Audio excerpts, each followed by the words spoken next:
100% حصوں پر اسلامی حکومت کا پرچم لہرانے لگا، اسلامی حکومت قائم ہوئی۔ اور یہ نام کی اسلامی حکومت نہیں تھی، بلکہ ان خلفائے راشدین کا کمال یہ تھا کہ ان خلفائے راشدین نے اتنی بڑی مملکت جو 70 لاکھ مربع کلومیٹر پر محیط تھی، 70 لاکھ مربع کلومیٹر، اتنی بڑی سلطنت تو نہ ایرانیوں کی تھی نہ قیصر روم کی تھی۔ اس عظیم سلطنت میں ایک بھی فیصلہ اسلام کے خلاف نہ ہوا، جو ہوا نظام مصطفیٰ کے مطابق ہوا، ہر فیصلہ قرآن و سنت کے مطابق کیا۔ اور اس حکومت کو ان لوگوں نے جب قائم کیا تو ایسا قائم کیا میرے دوستو کہ حقیقی جمہوریت پہلی بار دنیا نے دیکھی۔ میں پرسوں تفصیل بتا چکا کہ خلفائے راشدین کا تقرر کیسے ہوا تھا۔ عوام کی رائے کا اتنا احترام کیا جاتا تھا کہ مدینے میں اس وقت کا امیر المومنین غیظ المنافقین سیدنا فاروق اعظم ممبر پر کھڑے ہو کر خطبہ دے رہا، وہ عمر جس کے جلال و ہیبت سے قیصر روم اور ایران کے کسریٰ اپنے اپنے درباروں میں لرزتے اور کانپتے، وہ جلال و جبروت والا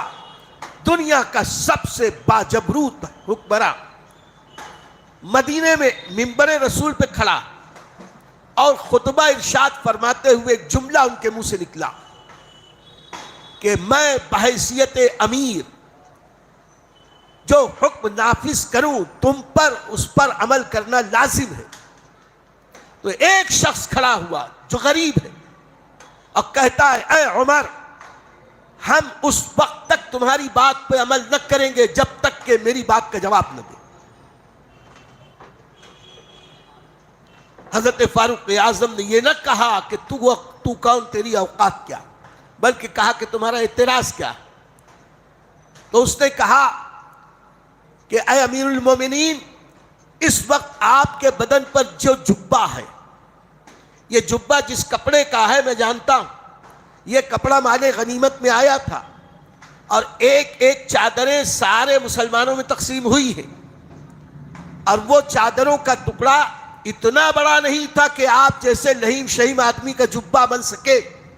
آپ کا یہ کرتا بنا کیسے، یہ زائد کپڑا کہاں سے آیا؟ جب تک اس کا جواب نہ دیں گے ہم آپ کی بات نہیں مانیں گے۔ حضرت فاروق اعظم مسکراتے ہوئے کہتے ہیں، یہ نہ کہا کہ تو کون، تیری اوقات کیا، کہا اس کا جواب میرا بیٹا عبداللہ دے گا۔ تو بیٹے کو اشارہ کیا، عبداللہ ابن عمر رضی اللہ تعالیٰ کھڑے ہوئے، کہنے لگے کہ بات ایسی ہے کہ سارے مسلمانوں کو جتنا کپڑا ملا تھا اتنے ہی امیر المومنین کو بھی ملا، اتنے ہی مجھے بھی ملا، اور والد ماجد کے پاس اس وقت کرتے کم تھے، تو میں نے اپنے حصے کا کپڑا والد صاحب کی نظر کیا کہ حضور یہ ملا کے آپ اپنا کرتا بنا لیں۔ اب اس شخص نے جب یہ سنا تو کہا امیر المومنین اب آپ کو اختیار ہے، جو حکم دیں ہم سر جھکا کے اسے ماننے کے لیے تیار ہیں۔ جمہوریت اسے کہتے ہیں۔ جمہوریت اس کا نام نہیں ہے کہ پورے ملک کا میڈیا خرید کر جو من میں آئے اس سے جھوٹی سچی بات کہلوائی جائے، جو صحیح کام کرے، صحیح بات بولے، اسے پابند سلاسل کر کے جیلوں کی سلاخوں کے پیچھے پھینک دیا جائے۔ اس کا نام جمہوریت نہیں ہے۔ یہ صرف نام کی جمہوریت کی ڈگڈگی پیٹتے ہیں کہ ہم جمہوریت والے۔ جمہوریت سیکھنی ہے تو محمد عربی کے غلاموں سے سیکھو۔ وہی فاروق اعظم ہے، ممبر پہ کھڑے ہو کے کہتے ہیں میں نے یہ دیکھا کہ فی الحال جب عورتوں کی جو مہر دی جا رہی، لوگوں کو خوشحالی آئی تو اتنی زیادہ مہر دینے لگے، اتنی زیادہ مہر دینے لگے کہ کل کلا کو مسلمانوں کی غریب لوگوں کی نکاح کرنے مشکل ہو جائیں گے۔ تو میرا ارادہ یہ ہے کہ میں مہر کی ایک مقدار متعین کر دوں کہ اس سے زیادہ کوئی مہر نہیں دے سکتا۔ ابھی یہ کہہ ہی رہے تھے کہ ایک بوڑھی خاتون اٹھی، غور کریں، عورت بوڑھی خاتون کھڑی ہو کے کہتی ہے اے عمر، تمہیں یہ حق کس نے دیا کہ جو حق ہمیں اللہ نے دیا اس میں روک لگانے والے تم کیوں؟ کون؟ اللہ نے حکم دیا ہے کہ مہر دو جو پسند آئے، مہر دو جو متعین ہو۔ رسول اللہ نے ہمیں اختیار دیا، ہم جتنا مہر مانگے اتنے مہر پہ نکاح ہو۔ تم مہر کے اوپر پابندی لگانے والے کون؟ تو فاروق اعظم نے یہ نہ کہا کہ اس کے ما لہو وما علیہ کو دیکھو، حالات کو دیکھو، میں کوئی غلط بات تو نہیں کر رہا،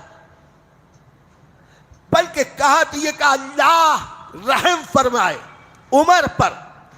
عمر ہلاک ہو جاتا اگر ایسی خواتین عمر کا دامن تھامنے والی نہ ہوتی۔ حقیقی جمہوریت اسے کہتے ہیں، ایک ایک فرد بشر کو اختلاف رائے کی آزادی۔